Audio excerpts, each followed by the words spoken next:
y no nos dedicamos a discutir algo que le va a hacer bien a la sociedad, como es mejorarle la educación a los niños. La diputada Alejandra Leonardo la voy a saludar. Aquí en LB1 Radio Colón, Celia y Yane, Raúl Gordillo eligiendo la mejor música. ¿Cómo le va, diputada? Buen día. ¿Cómo le va, Celia? Buen día Raúl también. ¿A usted le gusta Diego Torres o no? A mí me encanta Diego Torres. Muy bien, yo sabía, íbamos a coincidir. Generacionalmente estamos ahí. Creo que es más joven que yo, pero estamos ahí, parecido. Pero cuénteme, el año pasado habían empezado a trabajar, no sé si alguna vez llegó al recinto, creo que en el momento de ingresar se frenó.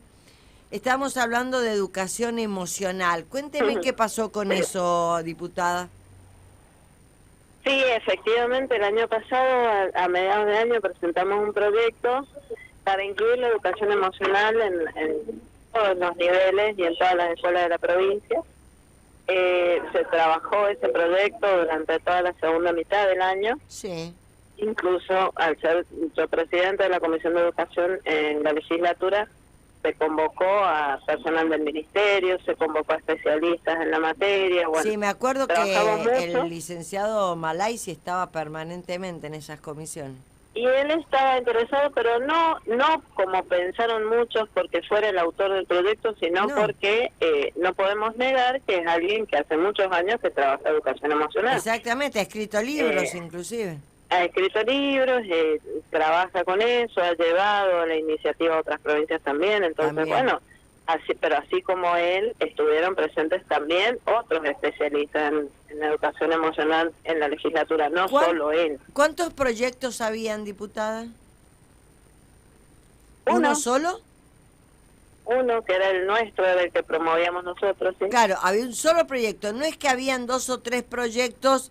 Había un proyecto que se trabajó muchísimo y que cambió, eso generó muchos cambios en el texto. Porque nosotros estamos siempre abiertos a mejorar los textos de las leyes.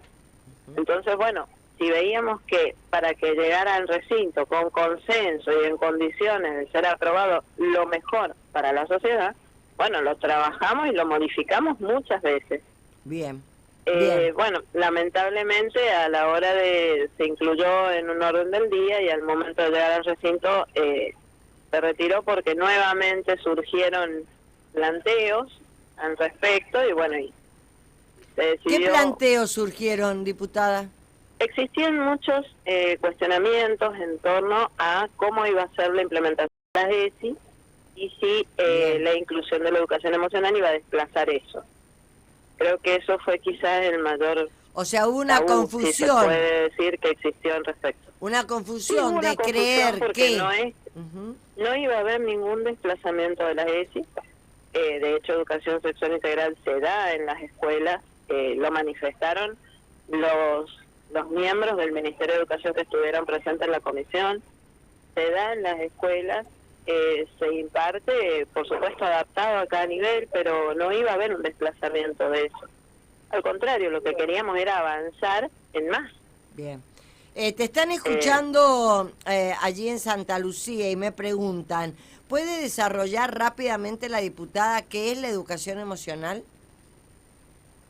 La educación emocional es enseñarle, para ponerlo en palabras, porque son bastante técnicas las palabras que hemos utilizado en la ley, a los fines de que, porque hay distintos paradigmas dentro de la educación emocional, ¿verdad? Pero en rasgos generales, lo que nosotros pretendemos es enseñarles a los niños desde su más primera edad el manejo de sus emociones, la autogestión de sus emociones, identificarlas, poder gestionarlas, poder trabajar con eso, sin que esto implique inducir sus emociones. ¿Está bien? Por ejemplo, se me ocurre, ¿no? Muchas generaciones han vivido con él, no lloré porque llorar no es de machos, por ejemplo, en una sociedad. Entonces eso ha generado muchos inconvenientes a la hora de la relación con el vínculo afectivo.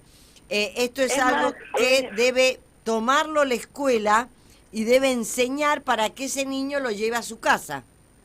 Totalmente. Aparte hay muchas situaciones que se generan en el ámbito escolar. Sí. Que muchas veces el docente puede detectarlo de primera mano porque los ve tristes, porque empiezan a decaer en la escuela, Sí. porque empiezan a manifestar diversas conductas que están siendo una alarma, un llamado de alerta de otras cosas que pueden estar pasando. ¿Y por qué no darles herramientas también a los docentes para poder identificar esas emociones? Pues de esto trataba el proyecto, de trabajar todas, darles herramientas a los docentes, a los alumnos, a toda la comunidad y a los padres también, porque también tenía que ver con avanzar en capacitar a los papás para que también podamos como papá identificar los cambios de humor, las diversas situaciones que nos pueden después llevar a situaciones más graves, ¿verdad? Claro, manejar los límites, manejar fundamentalmente este era el objetivo éxito del proyecto.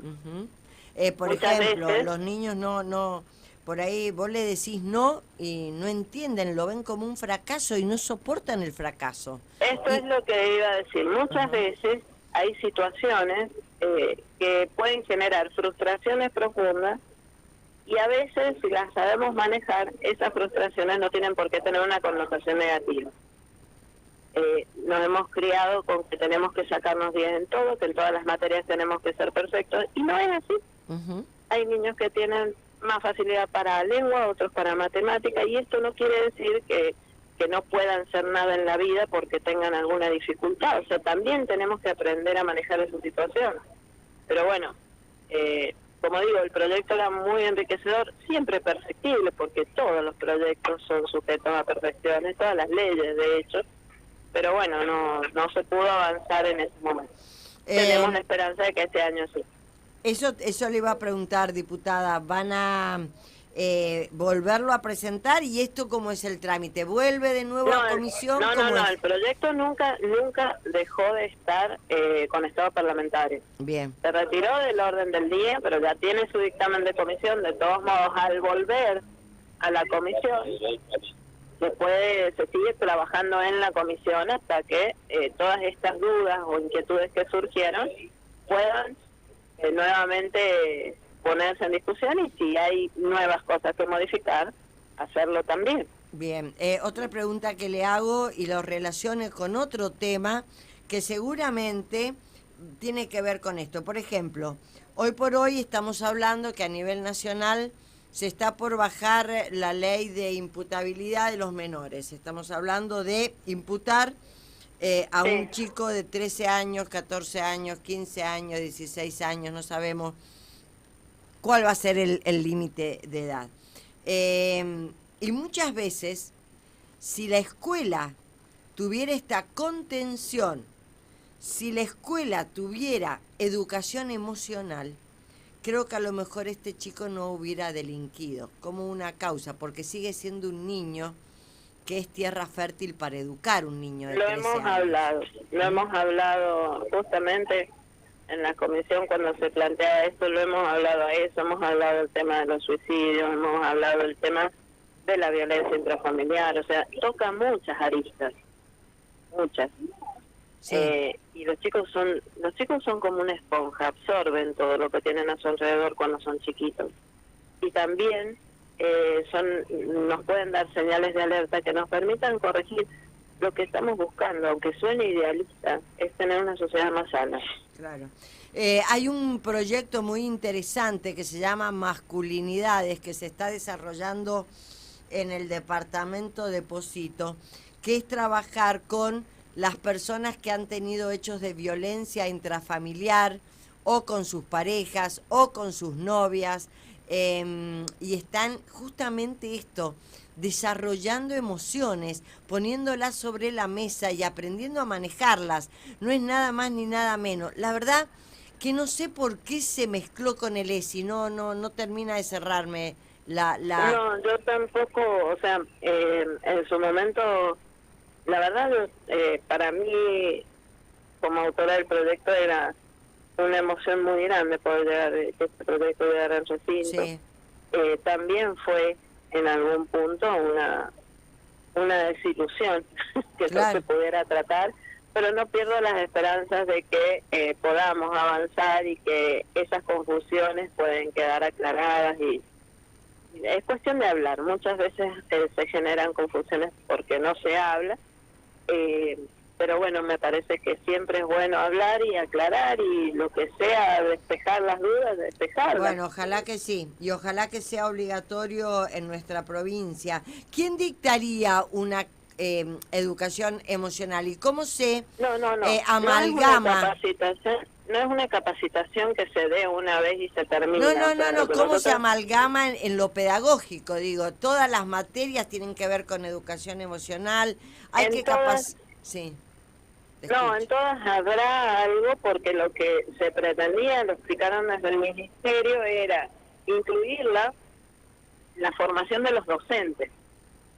Entonces, desde allí, que el docente tenga las herramientas para identificar y constantemente en las escuelas se trabajara en todas las áreas, que se abordara en todas las áreas.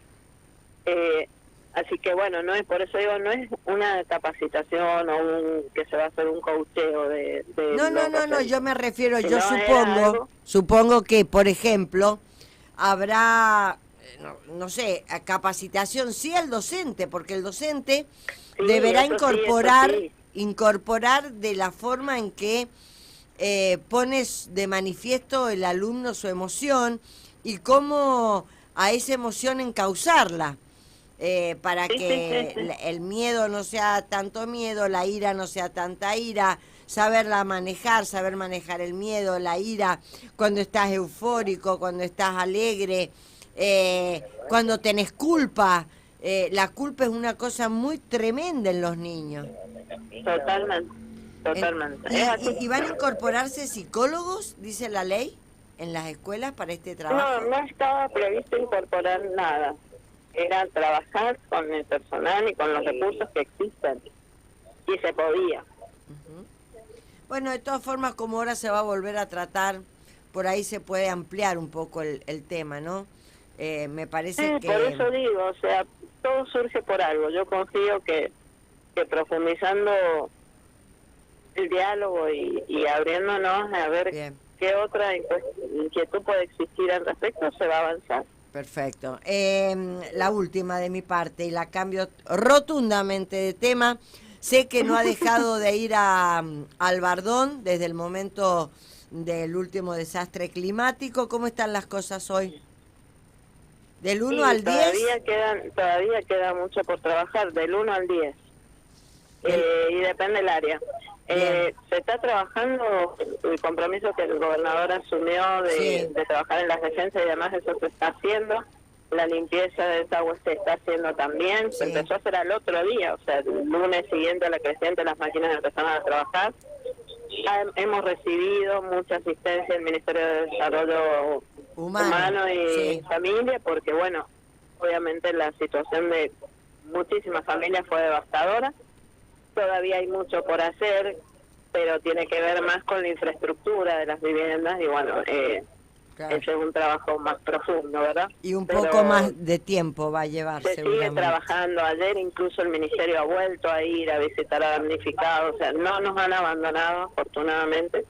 Digo, no nos han porque yo soy albardonera. Sí, sí sabemos, y sé que está yendo todos los días. Hemos sentido la contención del Ministerio de Desarrollo Humano, ha estado lo más que ha podido, siempre falta, pero bueno, tratamos justamente, ese es nuestro trabajo, tratar de arrimar soluciones. Muchísimas gracias, diputada. Le invito a que se quede en Radio Colón a escuchar las noticias, que ya viene Claudia Páez con el resumen de la hora de noticias en Colón. Muchas gracias.